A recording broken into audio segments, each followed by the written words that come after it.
Hi guys, today we are going to talk about right triangle trig, and the first thing I want to do is give credit. I did not make this sheet myself. I did a search and I found this provided by Cabarrus County in North Carolina, and want to credit them for coming up with this page. Alright, so the first thing that we're going to be talking about are the triangles and labeling the sides, because you're going to need to know what the hypotenuse is, what the opposite is, and what the adjacent side is. And it does matter what angle you are looking at, and they're telling us in this case to look at the 70-degree angle. You will not be looking at the 90-degree angle. That just identifies it as a right triangle. So in this case, we'll either be looking at the 70-degree angle for all of these, or they could have asked us to identify the 20-degree angle here. Would be the other acute angle in these triangles. But from the perspective of the 70 is where we're going to look at. Now, it doesn't matter where you look, the hypotenuse can always be identified as being across from the right angle. And so if you can draw your line, draw your finger across your page and touch the other side from the 90-degree angle, that is your hypotenuse. It should also be the longest side in your triangle. So we can do that for each one of these.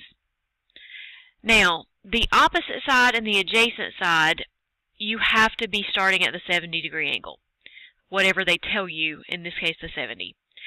So if you can draw your finger across your triangle from there, that's your opposite side. So if it goes straight across, that is your opposite side. If you have to curve your finger, that is your adjacent side. So I'm curving here. Notice I didn't curve to this side because we've already identified it as the hypotenuse. I want to show you mine already filled out. Okay, so again, that first triangle, we decided that the side BC was the hypotenuse. We could draw across to the opposite side, and we could curve to the adjacent side. The other triangles that we did not hit, again, I start with the 90 degrees. If I can go straight across it, I have the hypotenuse. And then, since we're going from the perspective of the 70-degree angle, if I draw straight across, I get the opposite. If I have to curve, I get the adjacent. And again, our third triangle, I start with the 90, straight across from it is the hypotenuse. Then the 70, straight across from it is the opposite. And curving from the 70 gives us the adjacent. Now, I did skip over that first question, which said to compare the three triangles. Are they congruent? And obviously, you can see that all three of them are different sizes. This one's the largest, this was kind of the medium one, and this is the small one. And then, are they similar? Yes, they are similar. And the reason we know that is because not only are they all right triangles, but they all have that 70-degree angle. And there is a rule that says if you have two angles of a triangle that are the same as two angles in another triangle, then those triangles are similar. So all three of these are similar. Now, every set of right triangles will not necessarily be similar or congruent. They have to have the matching angles or some other characteristics that we may be talking about later. Now, in the next part of this sheet, we are going to be filling in this table. And what they're wanting us to do is to look at each triangle, and the first one was ABC, so that large one up there. And you'll notice they have links on the sides, so 6, 16.48, 17.54. They want us to identify the opposite side that we labeled, the hypotenuse, and put the opposite over the hypotenuse, making a fraction out of that. Okay, and then actually divide that out and find out what that number is. So use our calculator and then round it to 4 decimal places. So for the first triangle, we're going to be doing opposite over hypotenuse, then adjacent over hypotenuse, then opposite over adjacent. And we will do that for all three triangles.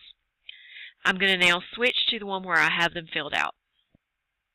Okay, so these are the identified amounts.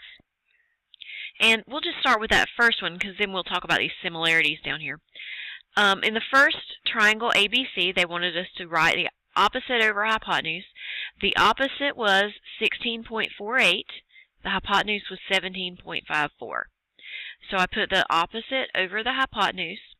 If you put that into your calculator and then round, and I just went to 3 decimal places, I guess I wasn't paying attention, but if you round, you get 0.937. Then, if you move to the next box, it is adjacent over hypotenuse. Our adjacent side was 6, and our hypotenuse was 17.54. So 6 over 17.54, we put that in our calculator and get 0.342. And then, in the last case, opposite over adjacent, our opposite was 16.48, our adjacent was 6. So I put those over top, or sorry, the opposite over top the adjacent, put it in my calculator, I get 2.74. Now obviously, if you look, this was done for all 3 triangles, and we got the same amounts after they were plugged into the calculator. But if you'll look at each side lengths comparison, they started as different things. So when you look at DEF, opposite over hypotenuse, opposite was the 8.24 and the hypotenuse was the 8.77. So that was this fraction. It just came out the same way. This is because all of these triangles were similar. Okay, but what you need to focus on doing is being able to identify the opposite, the adjacent, and the hypotenuse, and making these relationships when asked. So our next thing says, what do you notice about each column? And we noticed that the calculator gave us the same thing when we put each side ratio in. Now, in your calculator, it says make sure your calculator is in degree mode. So you want to hit your mode button and make sure that the degree is highlighted. There is another option called radians that we'll be learning about later, but for now we're staying in degrees. And they want us to find the following values and round them to the nearest 10,000th. Sine of 70. So what you're going to do is hit the little sine button and type 70. We don't use a degree symbol. It knows that it's degrees because we chose it up here. So if you type sine 70, you get 0.939. If you type cosine 70, you get 0.342. And if you type tangent 70, you get 2.74. If you want to pause and check those, because I know I'm going a little fast, just pause and type those in and make sure you're getting the same thing that I am getting. Now, notice in number 6, did your findings from the table match the calculator values? So, yes, we got the same numbers as from our table. Okay, so what this tells us is this was the sine, this was cosine, and this was tangent. So sine is opposite over hypotenuse, cosine is adjacent over hypotenuse, and tangent is opposite over adjacent. Alright, it says you use the side lengths in triangle ABC and find the following values based on the 20-degree angle. Confirm using the calculator. Now I didn't write it in down here, but let me scroll up and talk about this. I told you at the beginning you have to look at these from the point of view of a specific angle. Obviously, our triangle adds up to 180. We have 90 here, 70 here. The one that's not written in is the 20. That is the perspective that they want us to look at now. What changes is that if I draw straight across, the 6 is now my opposite side. So if you want to write it in a different color and put opposite here, and from that same angle I have to curve to get here to the 16.48, which now becomes my adjacent side. So if I'm looking at the 20-degree angle, basically those two things switch. Now, if I want to find the sine of the 20-degree angle, the sine is the opposite over hypotenuse, and now the 6 is my opposite. So 6 over 17.54. If you type that in your calculator, it should be 0.342. Cosine. Cosine is adjacent over hypotenuse, and now this 16.48 is now the adjacent if I'm looking from angle C. So I'm going to do 16.48 over 17.54, and that gives me 0.939. And finally, tangent is opposite over adjacent. And now our opposite is 6, and our adjacent is 16.48. So 6 over 16.48 will give us 0.364. Okay, so it says to confirm using your calculator. So if you can pause and type those in and make sure that if you hit sine 20, you get this amount, cosine 20, you get this amount, tangent 20, you get this amount. You will notice that compared to the 70, we got the same two first numbers. They're just switched. But this last number did change for tangent. So our recap is sine is opposite over hypotenuse, cosine is adjacent over hypotenuse, and tangent is opposite over adjacent. I have a little drawing over here that they provided, and I drew in how to find, again, the opposite and the adjacent given the angle. And it depends. You will not ever do it from the 90, but I could have done this angle, which they showed, or the one up here, which they didn't mark, which would switch the opposite and adjacent sides. The hypotenuse is always across from the 90. Now, you're going to need to remember these three fractions and how that they are found. So there are different ways to do it. My personal favorite is, oh heck, another hour of algebra. If you use the first letter from each of these, OH, that should remind you of opposite and hypotenuse. Another hour, AH, is adjacent and hypotenuse. And then of algebra is again OA, which is opposite and adjacent. And those are in the order sine, cosine, and tangent, which is also the same order as the keys on your calculator. So if you can remember that, you can remember what goes where. Another popular way is this crazy looking word, SOHCAHTOA. So SOHCAHTOA. Some people just like to remember the pattern. And there are various other ways of remembering this that different teachers teach. Those are just two of those options to try to remember what sine, cosine, and tangent stand for. So if we come down here, I have a new problem, and obviously it's a little worked out, but they want us to come up with the sine, the cosine, and the tangent for A, and the sine, the cosine, and the tangent for B, so I used different colors here. Notice I had to write the hypotenuse in, that number. I had a side that was 15 and a side was 8. The way you're going to get that third side is by Pythagorean theorem, and that's what I was doing over here. So I used the two sides I know and did 8 squared plus 15 squared equals c squared. 8 squared is obviously 64. 15 squared is 225. I add those together, I get 289 equals c squared, and then to get rid of the square, I square root both sides, and I got c to be 17.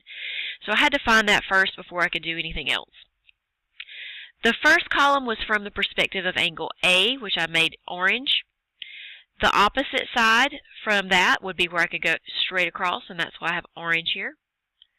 And the adjacent side would be where I curve, again in orange. Across from the 90 is always going to be my hypotenuse. That's not going to change.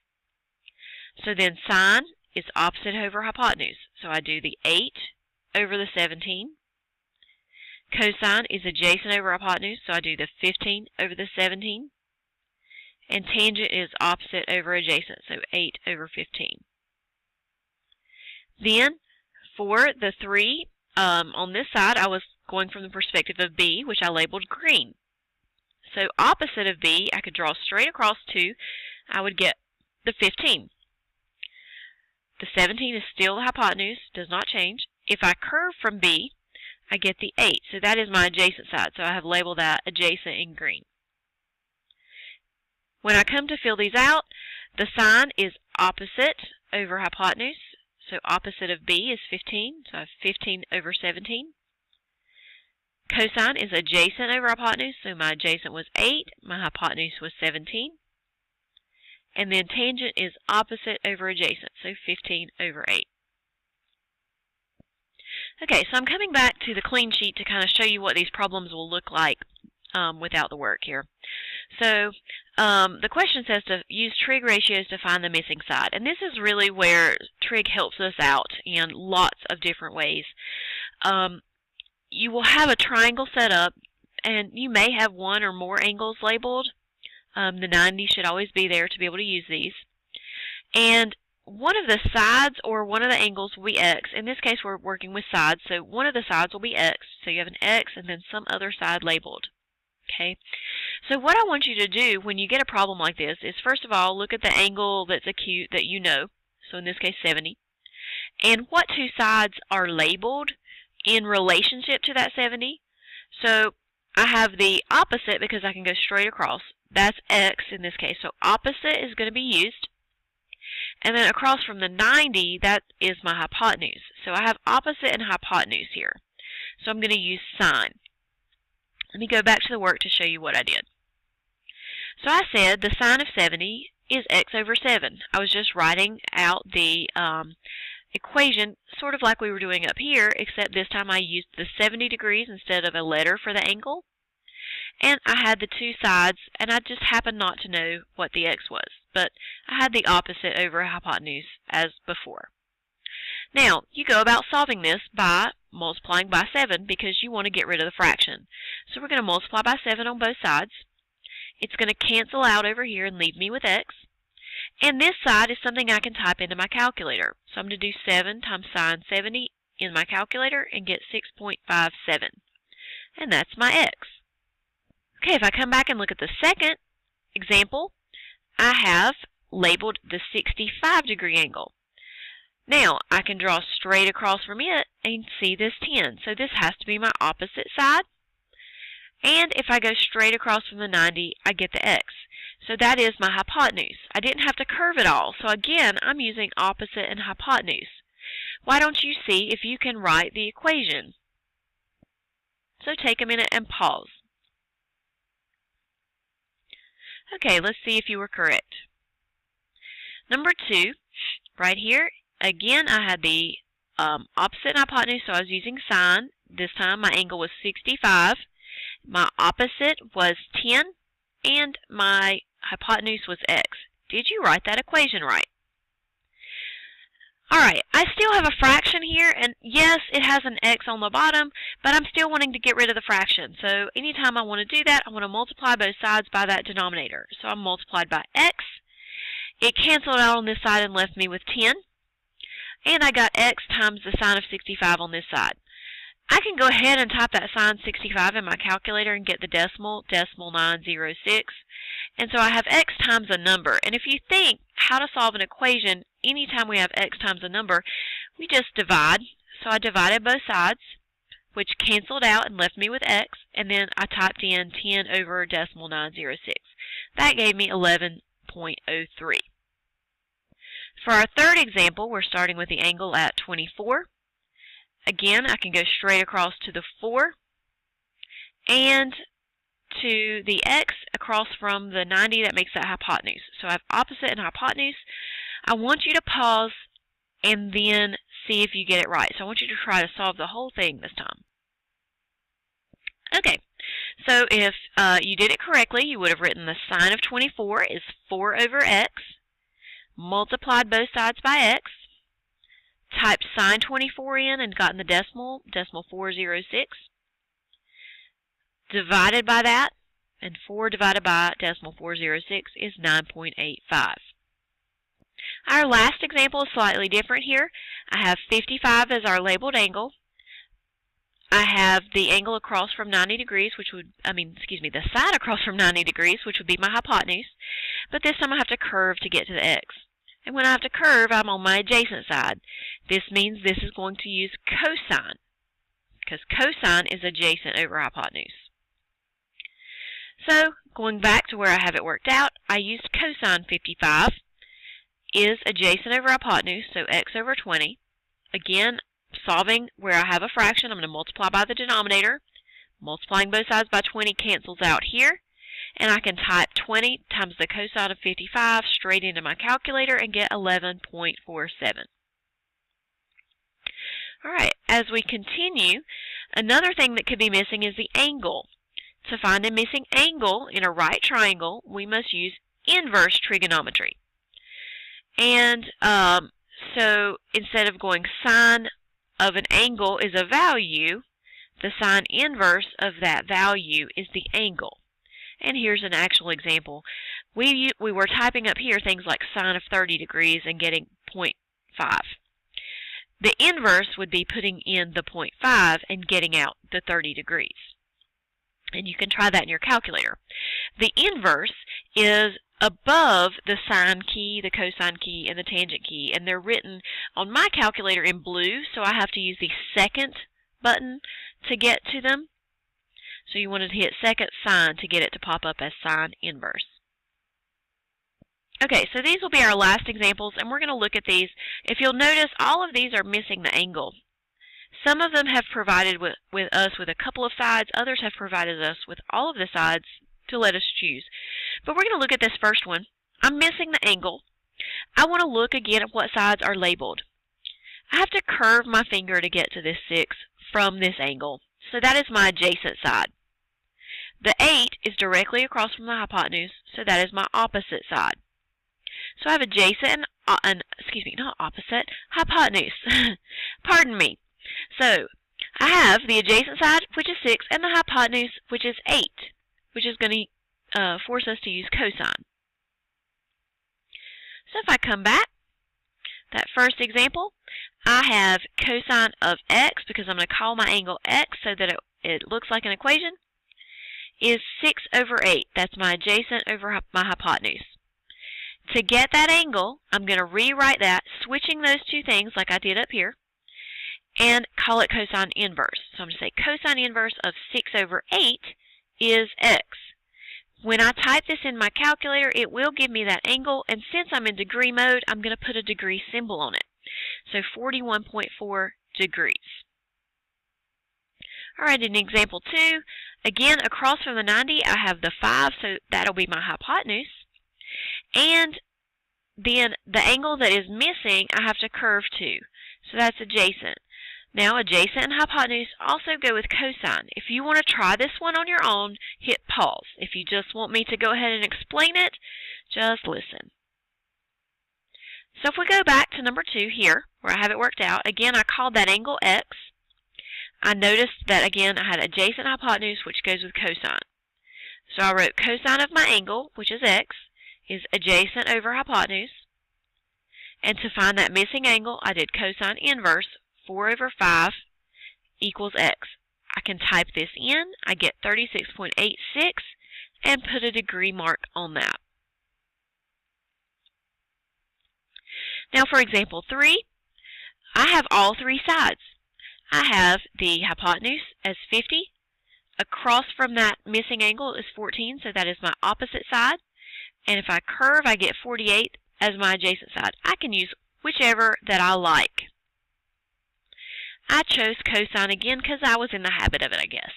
So I labeled my angle x. I noticed that my adjacent side was 48 and my hypotenuse was 50, so I said 48 over 50 for my fraction.